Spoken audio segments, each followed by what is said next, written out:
살다가 비바람과 파도가 몰아칠 때라는 제목으로 함께 은혜 나누기 원합니다. 살다가 비바람과 파도가 몰아칠 때. 최근에 경제인들에게 있는 가장 큰 화두는 뭐냐면 제2의 IMF가 올 거다라는 거예요. 사실은 그 얘기를 들으면 섬뜩한 거예요. 우리가 1997년도에 IMF를 맞았잖아요. 그 잘 나간다고 했던 김영삼 대통령 때 IMF 맞고 그렇게 힘겨운 시간들을 보냈었는데 지금 한국의 경제가 그렇다라고 얘기를 합니다.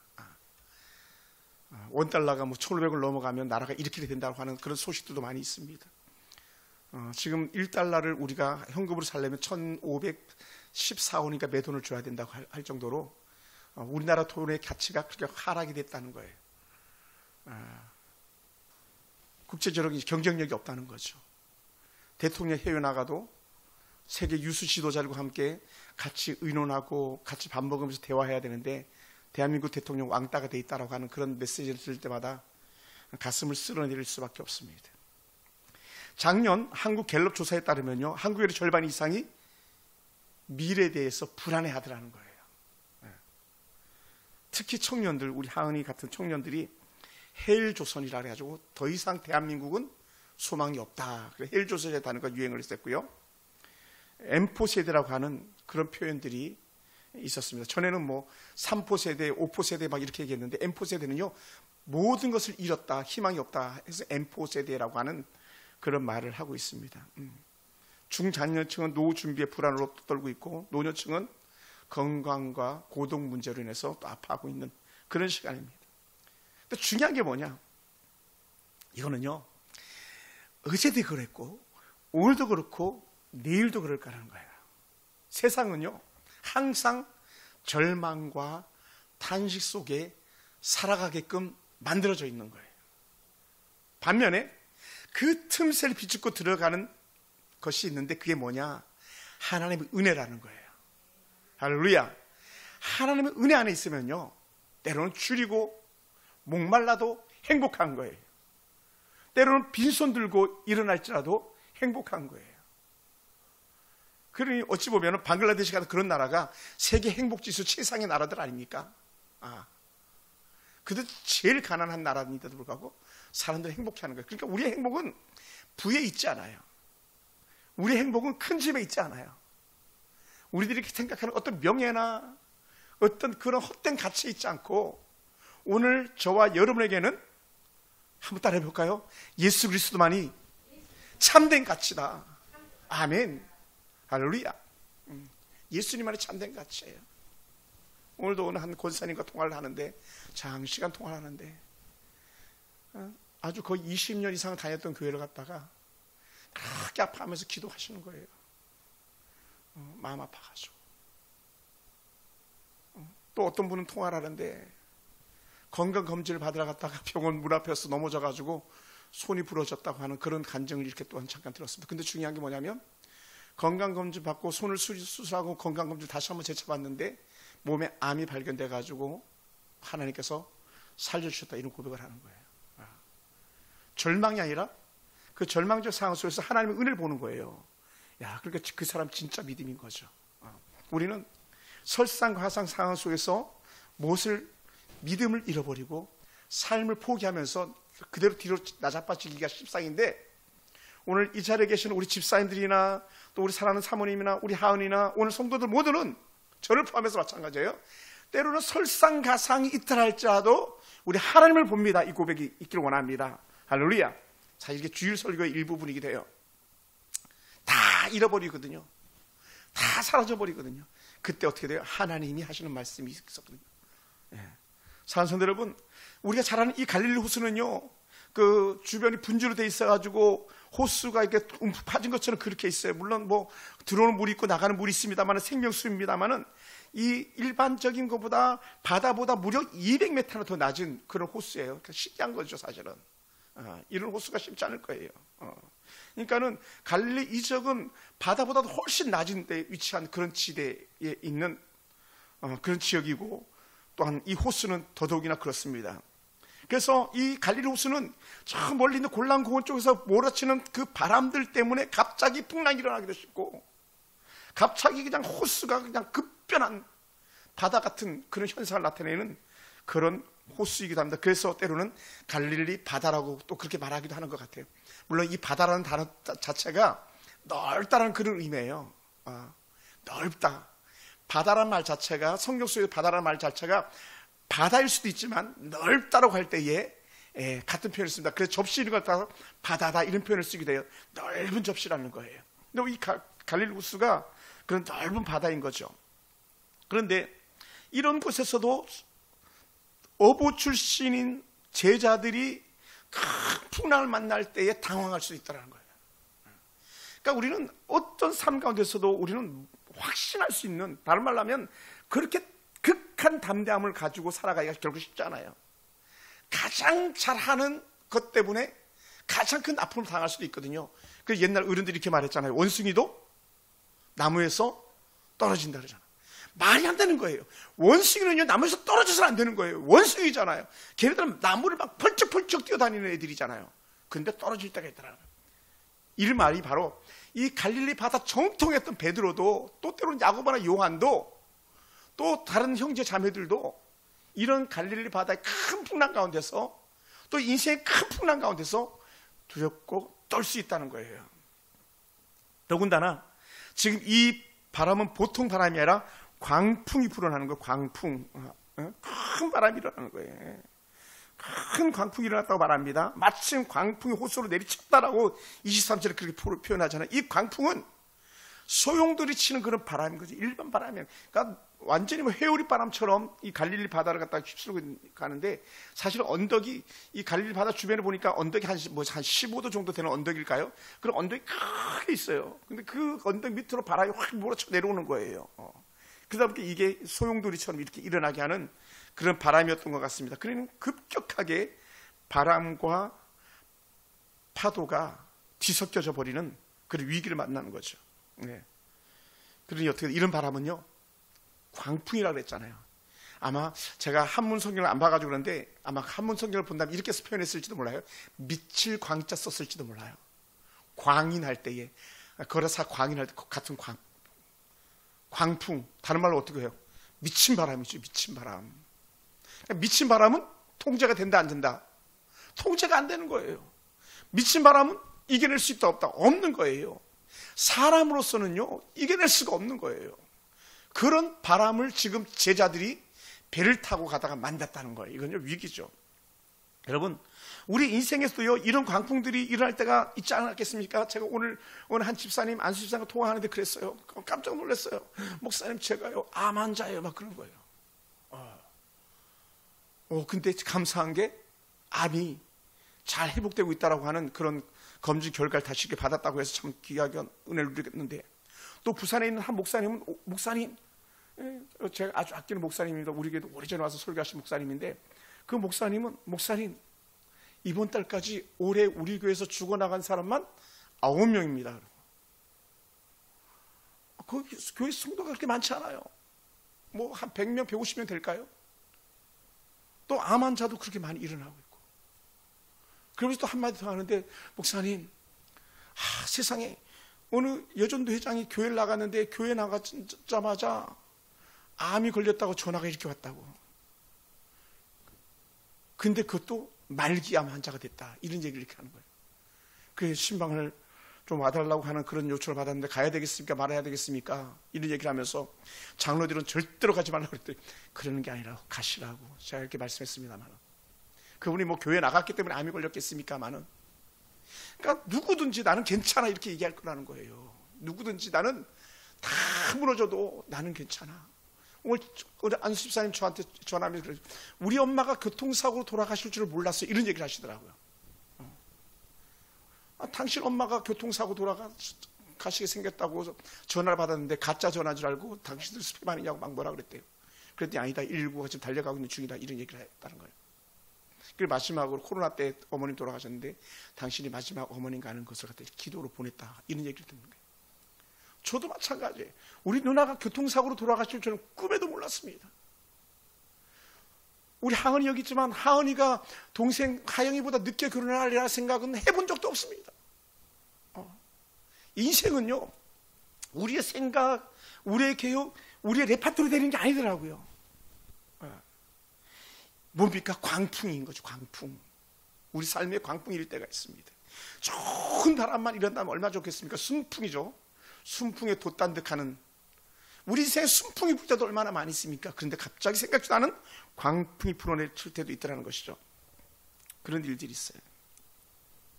사랑하는 성도 여러분, 오스트리아 출신의 세계적인 유명한 정신과 의사가 있습니다. 심리학자 빅터 프랭클이라는 학자인데, 이 사람은요, 죽음의 수용소라는 책을 쓴 적이 있어요. 이 죽음의 수용소에서 그는 뭐라고 말했냐면, 인간에게서 모든 것을 빼앗아갈 수 있어도 단 한 가지 빼앗을 수 없는 것이 있다. 그게 뭐냐? 그것은 어떤 상황에서도 자신의 태도를 선택할 수 있는 자유다라는 거예요. 내 태도를 선택할 수 있다. 내가 어떻게 살아야 될지 결정을 내가 할 수 있다는 거예요. 어느 편을 택해야 될지 내가 결정할 수 있다는 거예요. 이랬다가 이제 신학적 용어나 철학적 용어는 이렇게 말합니다. 자유의지라고 말해요. 아담과 하와가 선악과를 먹을 수도 있고 안 먹을 수도 있었어요. 하나님은 아담과 하와를 로봇으로 만들지 않았으니까 이게 자유의지였던 거예요. 자유의지. 내가 교회에 올 것이냐 말 것이냐, 이거 자유의지예요. 그러나 올바른 편을 택하는 것은 하나님 은혜 가운데 살아가는 자들이 해야 될 마땅한 도리인 거죠. 그러므로 이 빅터 프랭클은요, 1942년 그 아내와 부모와 형제와 함께 나치 독일 수용소에 그 강급이 됐습니다.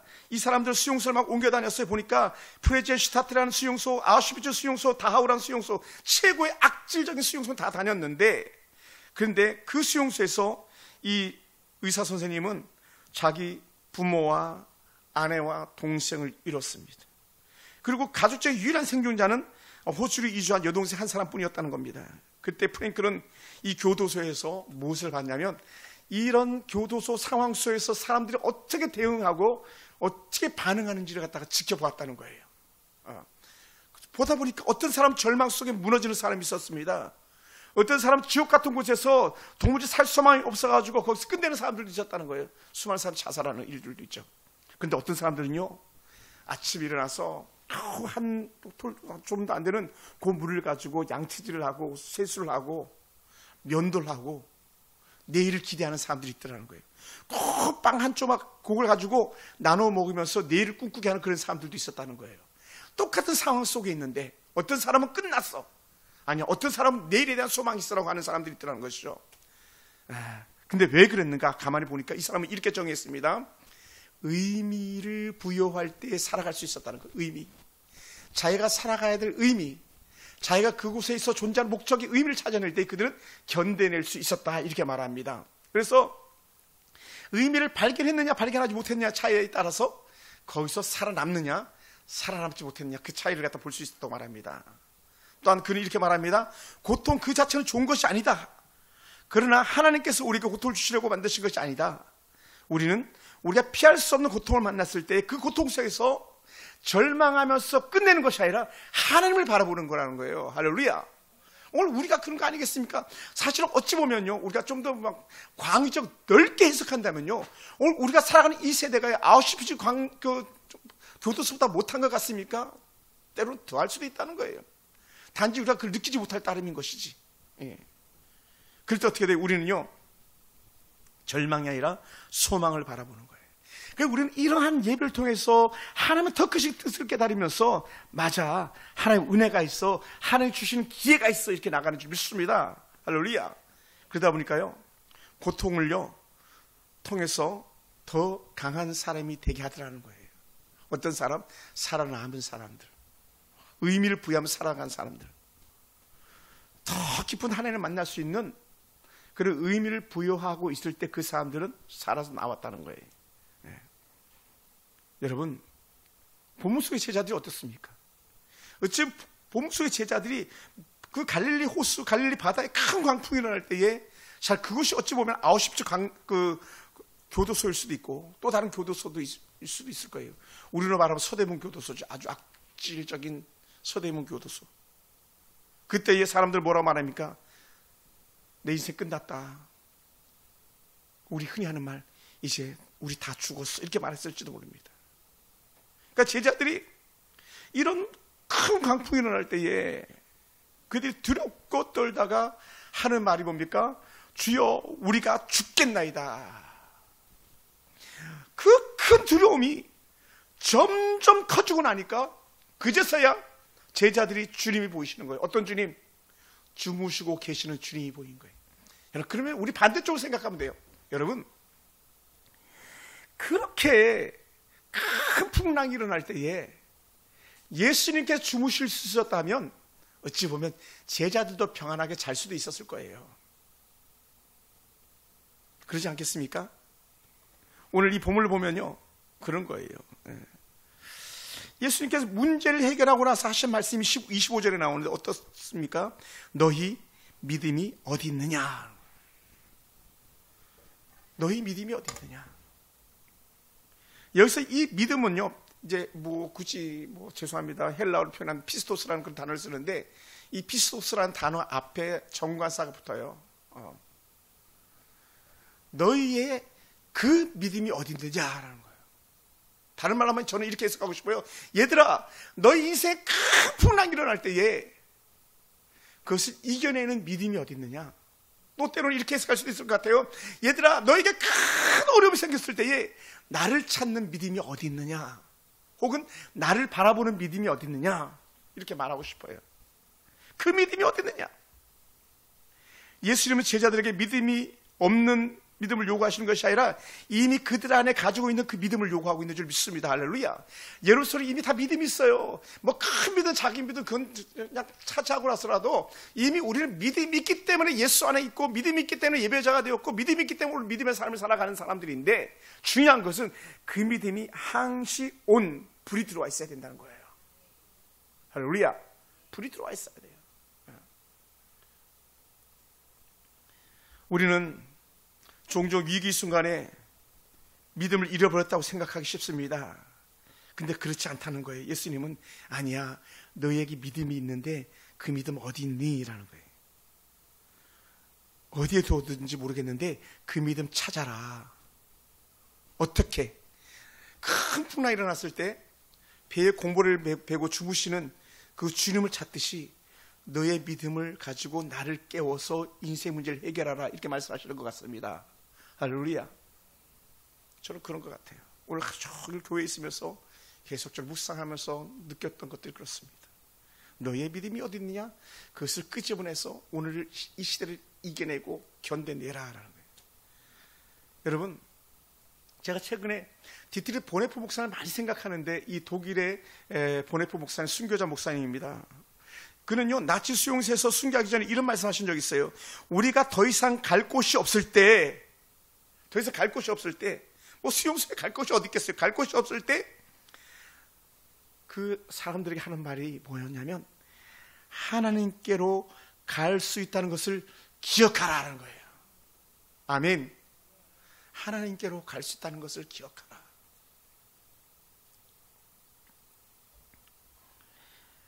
하나님은 우리의 마지막 수단이 아니라 우리의 유일한 수단이라는 거죠.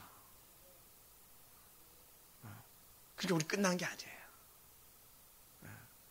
하나님이 우리와 함께하고 계심을 우리가 날마다 그 믿음으로 바라보고 있다면, 다른 말로 예수님을 깨워서 함께하고 있다면 우리는 어떤 환난 중에서도 우리 이겨낼 수 있는 사람인 거예요. 저는 그것을 믿습니다. 할렐루야. 그러니까 제자들은 뭐가 문제냐 그러면, 제자들의 문제가 뭐야? 저는 이렇게 봤어요.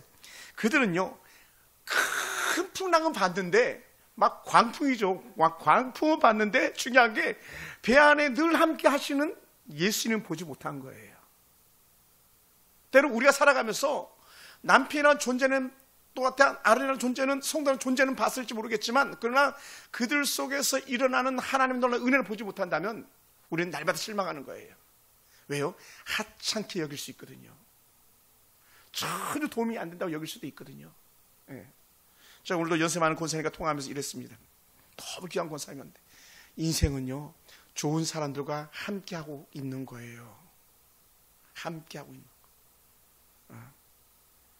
그 사람을 보면서 같이 살아가는 거예요. 이런 고백을 했던 적이 있습니다.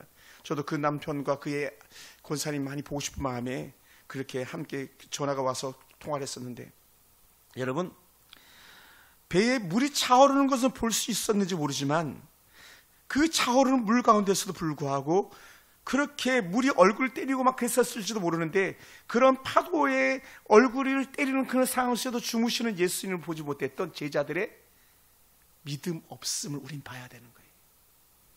네. 여러분, 함께하고 있는 성도들요, 여러분 함부로 하지 않게 바랍니다. 그분이 예수님께서 보낸 어떤 사람인지도 몰라요. 네. 그 사람이 그 배를 지탱하게 하는 영적 동력인지도 몰라요. 할렐루야. 우리 그걸 봐야 되는 거예요. 또한 이들이 가지고 있는 큰 문제가 뭐냐, 여러분, 우리는요 늘 경험했던 것을 자랑하고 경험했던 것을 주장하기 쉽습니다. 뭐라고요? 제자들은 늘 자신의 경험과 자신의 그 능력 갖다가 과신했었지, 문제를 만났을 때는 아무것도 할 수 없는 그런 사람들이었다는 거예요. 예. 뭡니까? 평생 배를 타고 물고기를 잡던 어부들이었지만 그 큰 인생의 문제의 광풍 앞에서는 아무것도 할 수 없었다는 거예요. 저도 그렇습니다. 예, 저도 그래요. 많은 세월을 살아왔다고 말하지만 교회도 이렇게 들어와 보면은 이제는 나보다 나이가 많은 사람보다 나보다 나이가 적은 사람이 더 많아진 이런 인생의 중반절을 지난 그런 삶 가운데 있지만, 내 경험보다는 여전히 나에게는 뭐가 필요하냐? 하나님의 은혜가 필요하다. 이 고백밖에 없습니다. 할렐루야. 왜요? 나는 못합니다. 나는 할 수 없습니다. 하나님 하셔야 됩니다. 이 고백만 나오기 때문에 그렇습니다. 제가 무슨 수로 감당합니까? 감당할 수가 없는 거예요. 이 제자들이 무슨 수로 그 광풍을 갖다 잠잠하게 할 수 있습니까? 그들에게 유일하게 필요한 것은 예수님인 거예요. 오늘 저와 여러분이 이 시대를 견뎌낼 수 있는 유일한 희망이 있다면, IMF 제2, 제3의 IMF가 와도 우리가 이겨낼 수 있는 은혜가 있다면, 그래서 예수님이 함께하면, 우리가 믿음을 잃어버리지 않으면 문제가 없는 거예요. 할렐루야. 저는 그것을 믿습니다. 저는 지난 주 중에 놀라운 은혜를 경험한 것이 있습니다.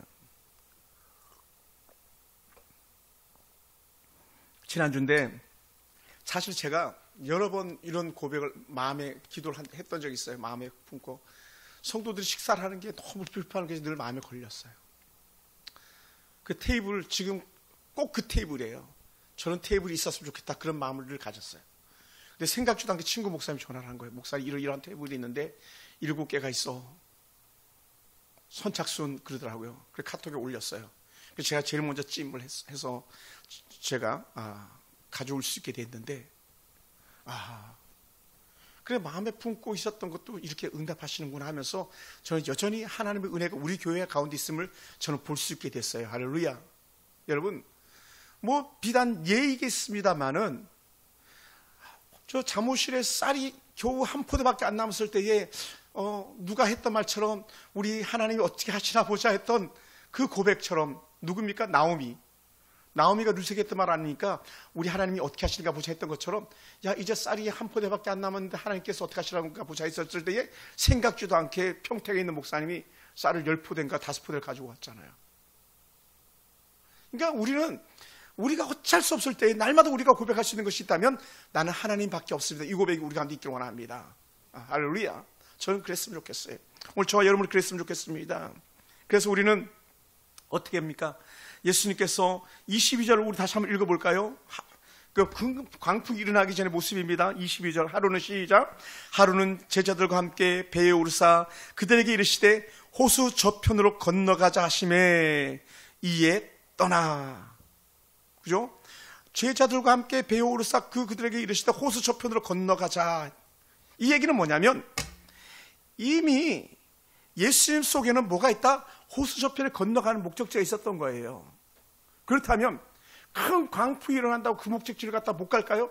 갈 수 있다는 거예요. 왜? 예수님께 함께하고 있었기 때문에. 아멘. 여러분, 우리가 믿음을 가지고 살아가는 순간은 우리가 생각지도 못했던 환난을 만날지만 그럼에도 불구하고 마침내 그곳에 다다른다는 거예요. 아멘. 시편을 보면요, 소원의 항구에 이르게 하시려는다 이런 표현이 있어요. 소원의 항구에 다다르게 하시려는다. 제가 좋아하는 찬송가, 캄캄한 밤 사나운 바람 불 때 그 찬양이 그거예요. 아무것도 보이지 않는 칠흑 같은 어둠이지만 그러나 마침내 그 약속했던 그 항구에 다다른다라는 시편의 기자의 고백이 있는데, 오늘 주님께서 얘들아 나랑 같이 저 호수 저편을 건너가자 하는 건요, 건너갈 수 있는 거예요. 또 예수님은 건너가셔야 될 분명 목적이 있었습니다. 왜냐하면 이 호수를 건너가야만 그 호수 저편에 있는 귀신 들린 한 사람을 건져내는 거예요.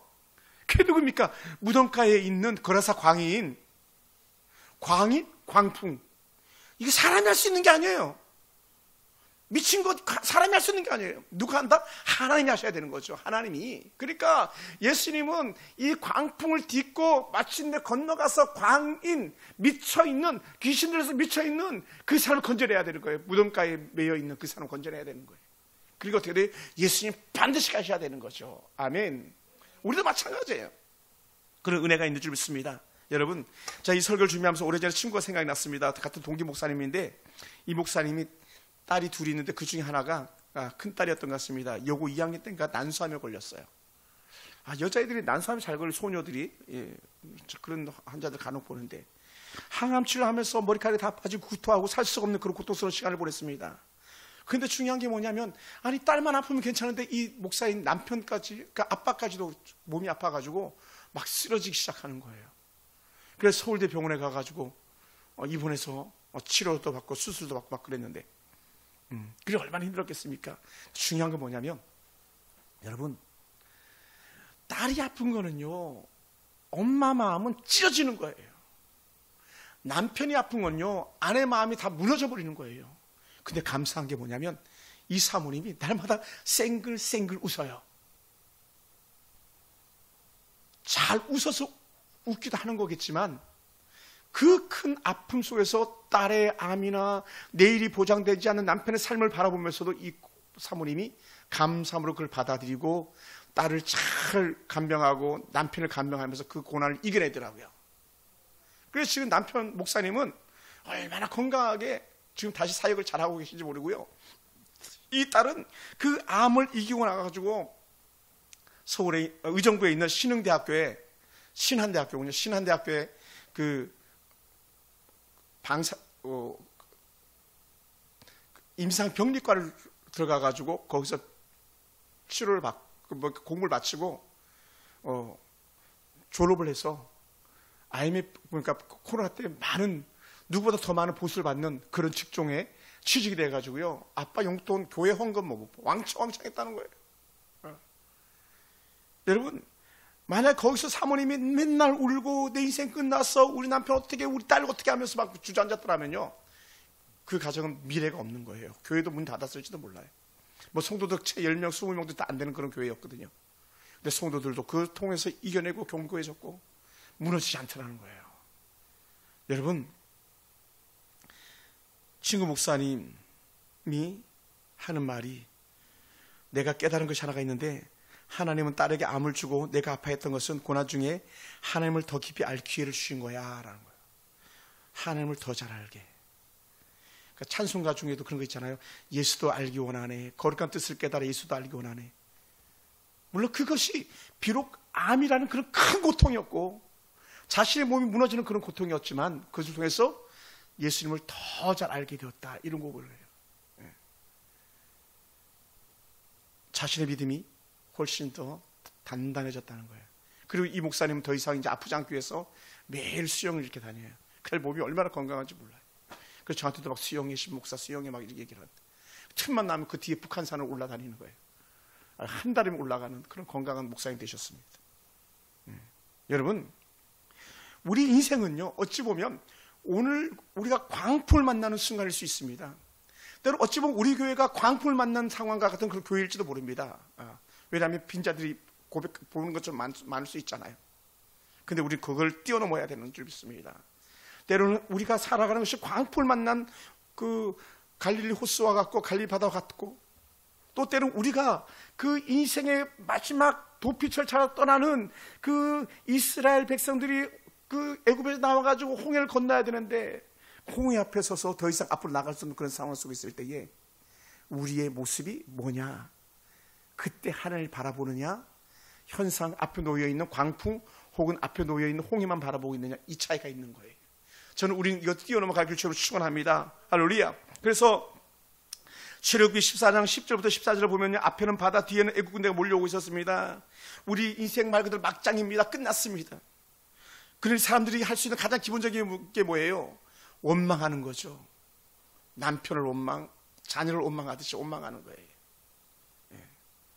그때 그 믿음을 가지고 있는 사람은 달리 말한다는 거예요. 어떻게 말했을까요? 이렇게 말해요.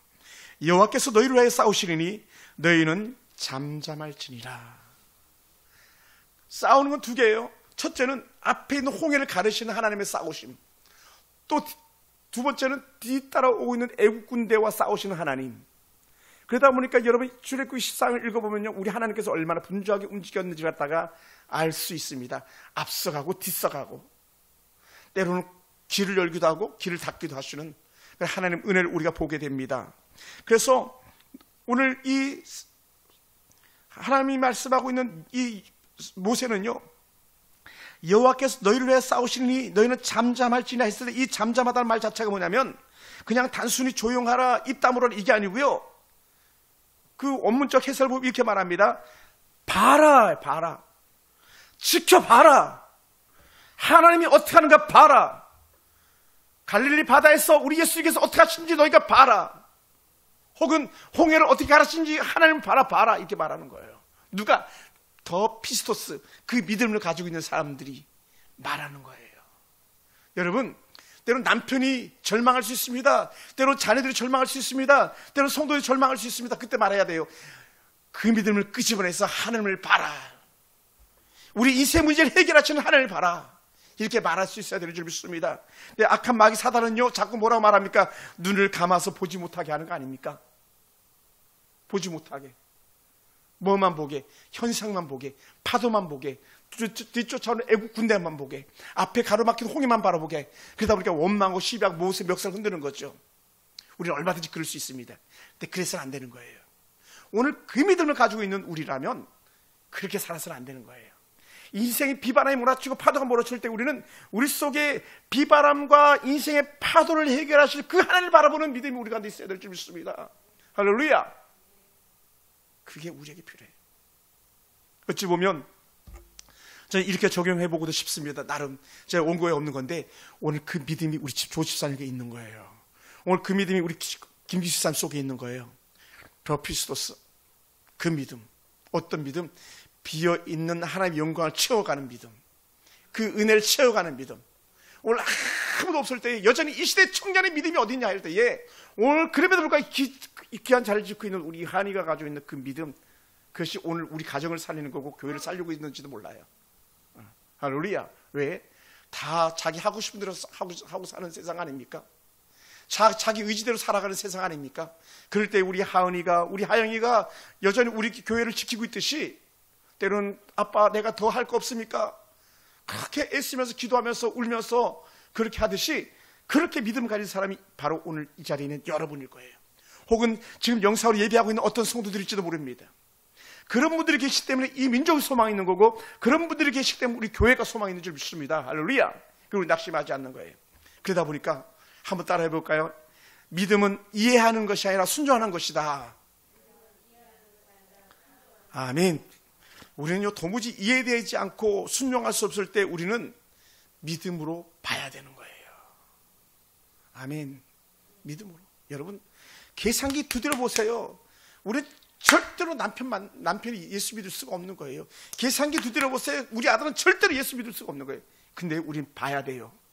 뭘요? 그들의 불신앙 너머에서 일하실 하나님을 봐야 되는 줄 믿습니다. 할렐루야. 불신앙 너머에 있는 하나님을 봐야 되는 거예요. 그거 봐야 돼요. 오늘 통화했던 권사님 중에 한 분이 그런 분이에요. 그 딸이 갑자기 아팠는데 의정부 성모병원에 입원했을 때 제가 그 소식을 듣고 즉시 달려갔거든요. 그리고 그 딸을 문안하는데, 그때 그 딸, 우리 권사의 남편분을 만난 거예요. 그 남편이 교회를 다니지 않았던 그런 분이셨어요. 근데 그날 이후로 그분이 교회를 오게 되셨죠.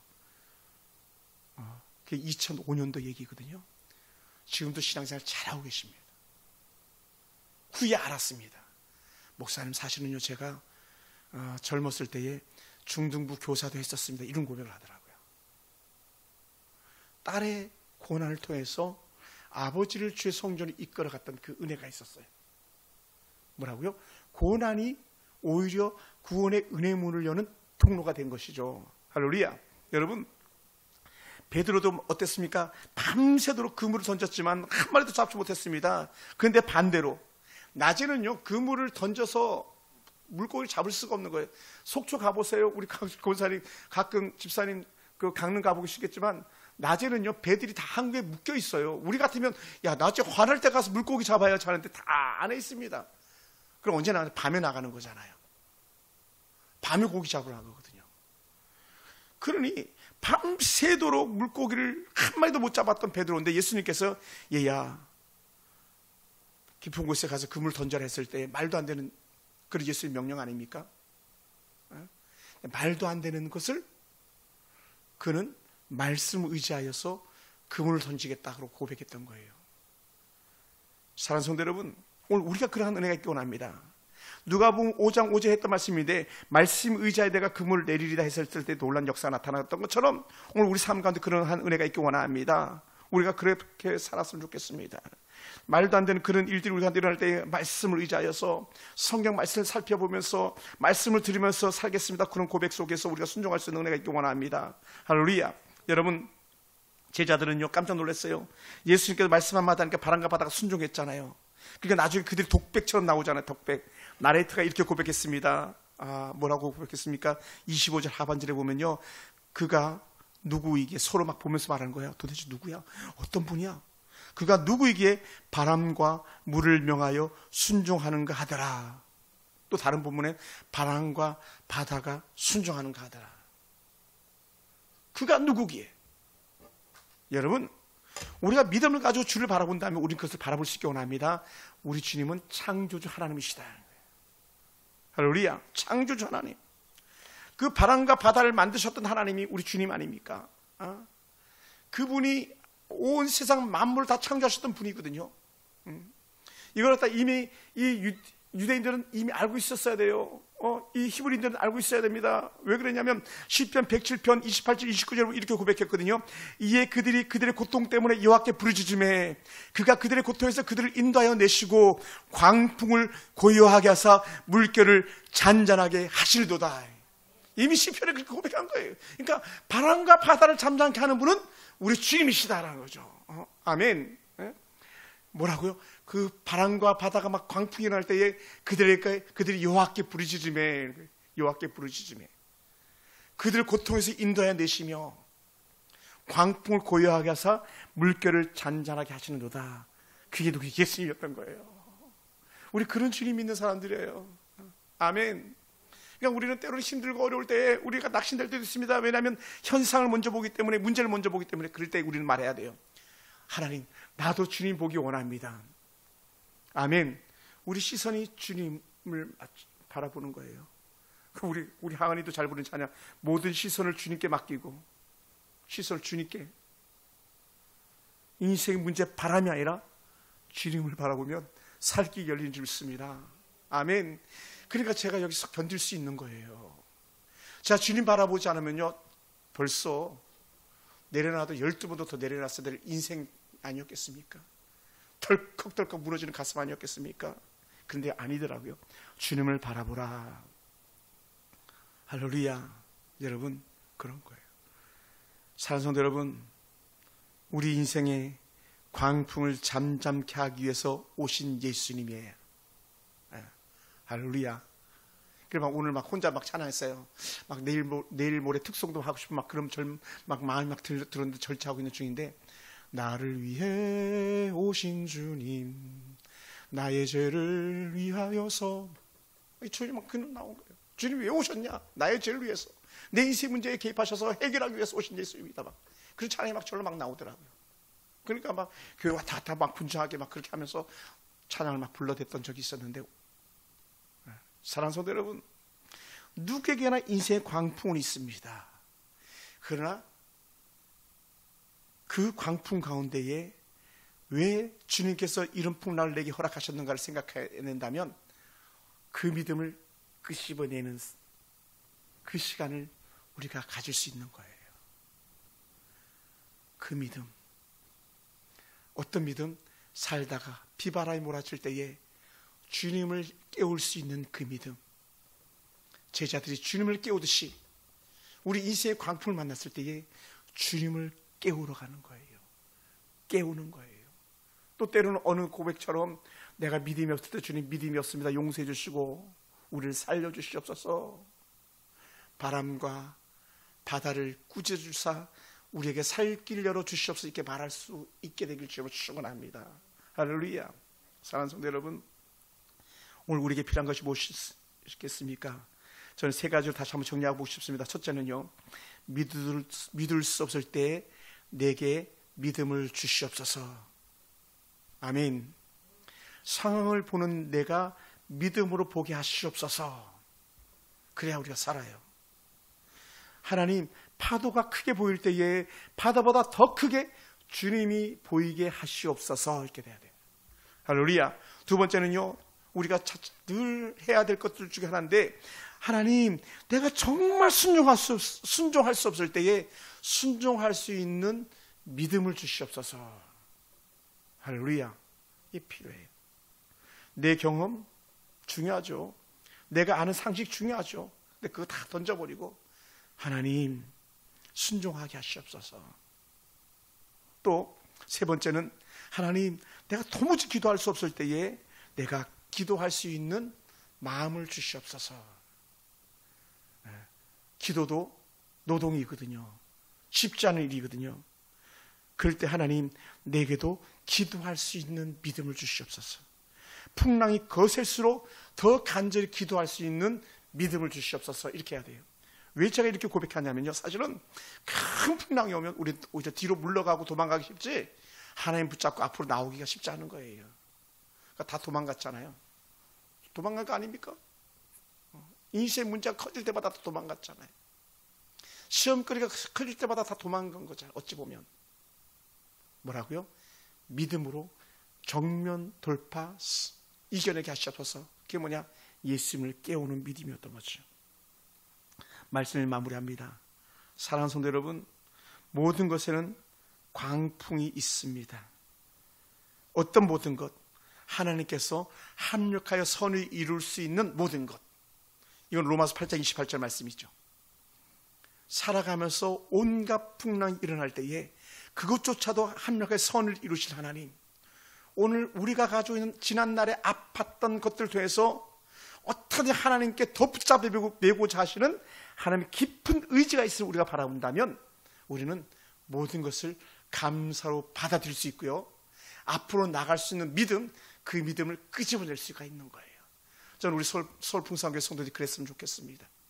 문제가 커질 때에 더 한 걸음 더 하나님 앞에 나가는 것이지 뒤로 물러나는 게 아니라는 것이죠. 그때 우리 이렇게 고백하는 거예요. 제자들처럼 우리가 죽겠나이다, 우리가 죽겠습니다. 세상에 가서 말하는 게 아니라 주님께 말하는 거예요. 그때 주님은 이렇게 말씀하실 것 같습니다. 요한복음 말씀으로 마무리하는데, 너희는 마음에 근심하지 말라.